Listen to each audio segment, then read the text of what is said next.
नमस्ते छात्रों। इस प्रस्तुति में हम गणित के एक रोमांचक विषय सम्मिश्र संख्याओं यानी कि कॉम्प्लेक्स नंबर की गहराई में जाएंगे। ये संख्याएं वास्तविक संख्याओं और काल्पनिक संख्याओं का एक अनूठा मिश्रण है जो हमें उन समीकरणों को हल करने में मदद करती है जिनका समाधान वास्तविक संख्याओं में संभव नहीं है।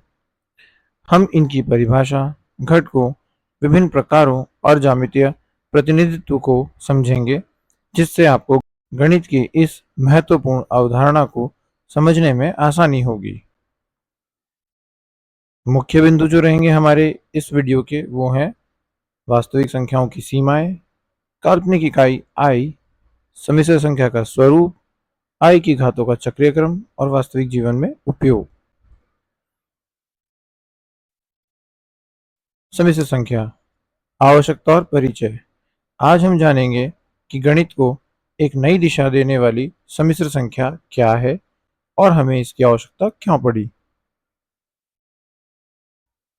क्या कोई ऐसी संख्या है जिसका वर्ग करने पर ऋण 1 आए? यह सवाल हमें उन सीमाओं तक ले जाता है जहां वास्तविक संख्याएं असफल हो जाती हैं।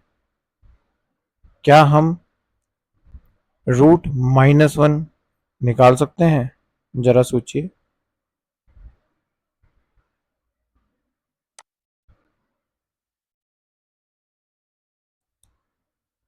या फिर एक और समस्या है जिसका कि वास्तविक संख्याओं द्वारा समाधान नहीं हो पाया, वह है यह समीकरण x² + 1 = 0 का कोई वास्तविक हल नहीं है, क्योंकि कोई संख्या ऐसी नहीं है जिसका वर्ग ऋण 1 यानी कि -1 हो। तो क्या गणित यहीं रुक जाए?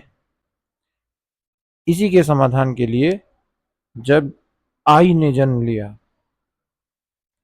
क्योंकि हमारी वास्तविक संख्याएं उस प्रश्न का उत्तर देने में साध्य और सक्षम नहीं थी, इसलिए गणितज्ञों ने कल्पना की ऐसी संख्या की जिसका वर्ग ऋण 1 हो और उसे नाम दिया आई। यही है काल्पनिक इकाई। आई को कहीं कहीं पर आइटा भी कहा जाता है, पर जो सबसे ज़्यादा प्रचलित है वो आई ही है। काल्पनिक संख्याओं को इंग्लिश में इमेजिनरी नंबर्स कहेंगे। उस इमेजिनरी का फर्स्ट लेटर आई लेकर ही इसका सिंबल बनाया गया है।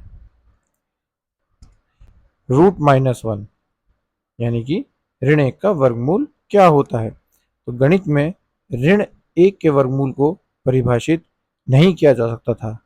इसे हल करने के लिए एक नई संख्या परिभाषित की गई। माना गया या मान लीजिए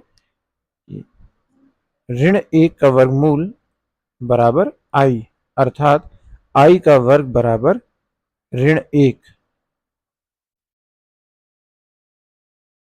तो कल्पना इकाई आई बराबर ऋण 1। आई को इस प्रकार परिभाषित किया गया कि उसका वर्ग ऋण 1 होता है, यानी I² बराबर -1।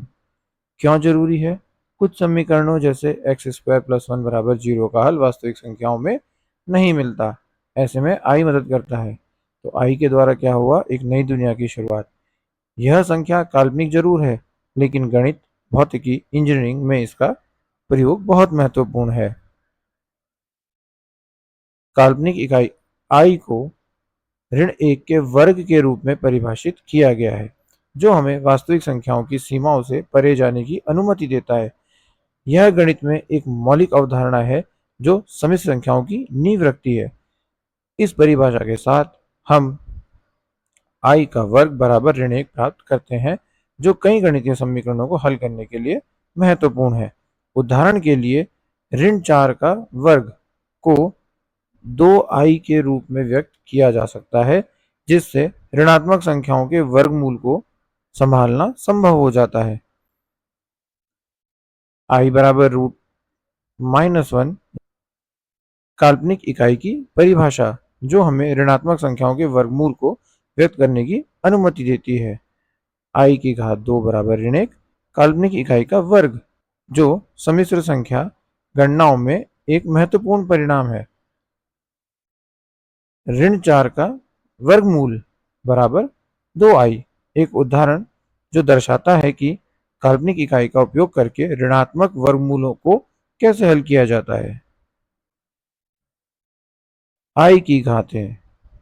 आई की एक विशेषता है जो कि एक दोहराव क्रम में इसकी घातों में पैटर्न दिखाता है। जैसे आई की घात 1 बराबर आई होता है, आई की घात 2 बराबर ऋण 1 होता है, आई की घात 3 बराबर ऋण आई होता है और आई की घात 4 बराबर 1 है। यह चक्रीय क्रम हर 4 घातों के बाद दोहराया जाता है। मतलब कि जब आई की घात 4 हो जाएगी तो उसका मान 1 हो जाएगा। आई की घात 5 को हम सिर्फ आई लिख देंगे, आई की घात 6 को हम ऋण 1 लिखेंगे, आई की घात 7 को हम माइनस आई लिखेंगे और आई की घात 8 को हम फिर से 1 लिखेंगे। इस चक्रीय व्यवहार को जानकर बड़ी घातों को आसानी से हल किया जा सकता है। जैसे आई की घात 9 बराबर आई, इसके लिए यहाँ पर स्मृति सूत्र है आई ऋण 1 आई 1। इस क्रम को याद रखना सरलता लाता है, इस क्रम को याद रखना सरलता लाता है। इससे गणना में समय की बचत होती है। तो जब भी आपको आई की घात को हल करना पड़े तो आप इस क्रम को याद रखेंगे, आई ऋण 1 ऋण आई 1। अब है सम्मिश्र संख्या की परिभाषा। देखिए हमने काल्पनिक और वास्तविक संख्या पढ़ ली है, इन दोनों को मिलाने से बनेगी सम्मिश्र संख्या। तो एक सम्मिश्र संख्या वह संख्या होती है जो एक वास्तविक संख्या और एक काल्पनिक संख्या को जोड़कर बनाई जाती है। यह हमें उन परिस्थितियों में काम करने की अनुमति देती है जहां वास्तविक संख्याओं की सीमा समाप्त हो जाती है, खासकर वर्गमूल में ऋणात्मक संख्याओं के साथ। इसे सामान्यतः z बराबर a प्लस आई बी के रूप में व्यक्त किया जाता है, जहां a वास्तविक भाग, b काल्पनिक भाग है और i काल्पनिक इकाई है जिसका मान ऋण 1 का वर्गमूल होता है। इस i की सबसे महत्वपूर्ण विशेषता यह है कि i का वर्ग बराबर ऋण 1 होता है, जो कई गणितीय समस्याओं को हल करने की कुंजी है। देखिए z बराबर a plus i b, a वास्तविक भाग, b काल्पनिक भाग, i काल्पनिक इकाई है। महत्वपूर्ण गुण क्या है? i बराबर ऋण 1 का वर्गमूल और i का वर्ग बराबर ऋण 1। सम्मिश्र संख्याओं के उदाहरण देखते हैं। सम्मिश्र संख्याओं की अवधारणा को समझने के लिए कुछ उदाहरणों को देखना महत्वपूर्ण है। ये उदाहरण दर्शाते हैं कि कैसे वास्तविक और काल्पनिक भाग मिलकर एक सम्मिश्र संख्या का निर्माण करते हैं और कुछ विशेष मामलों को भी उजागर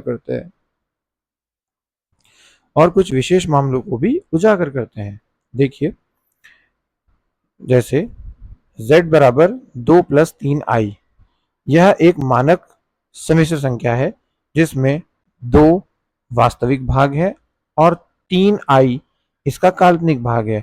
यह वास्तविक और काल्पनिक दोनों घटकों को स्पष्ट रूप से दर्शाता है।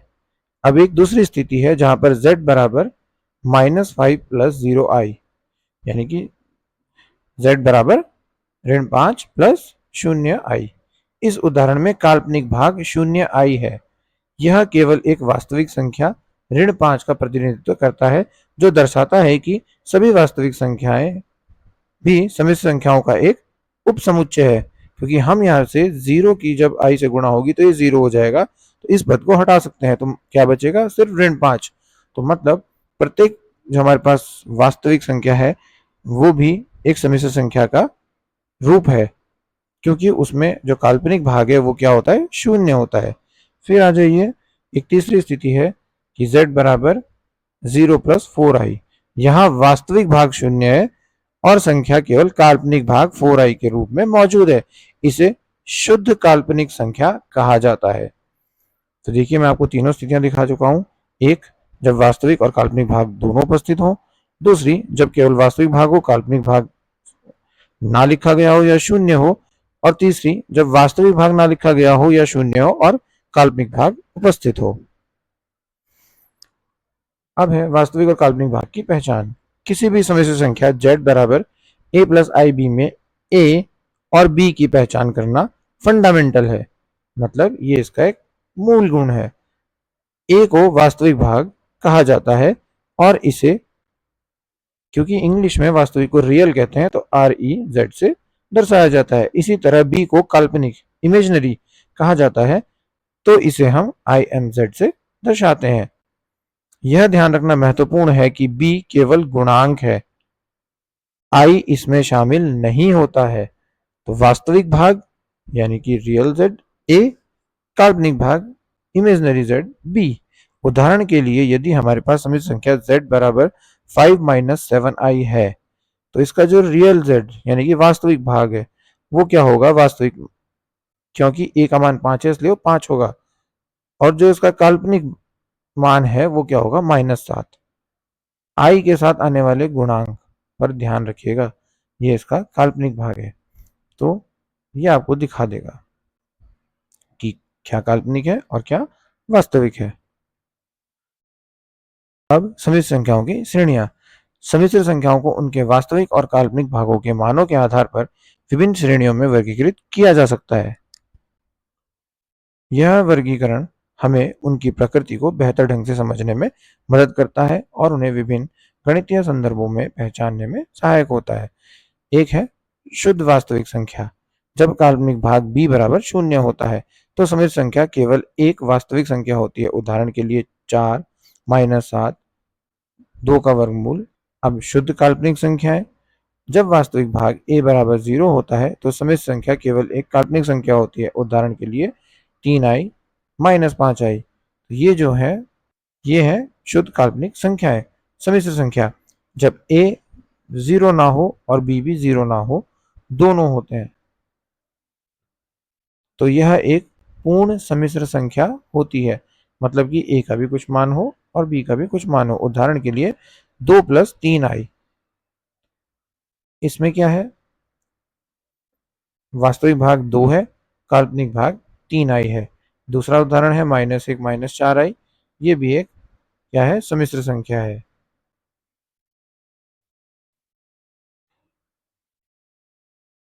तो समिश्र संख्याओं की प्रमुख विशेषताओं पर एक नजर डालते हैं।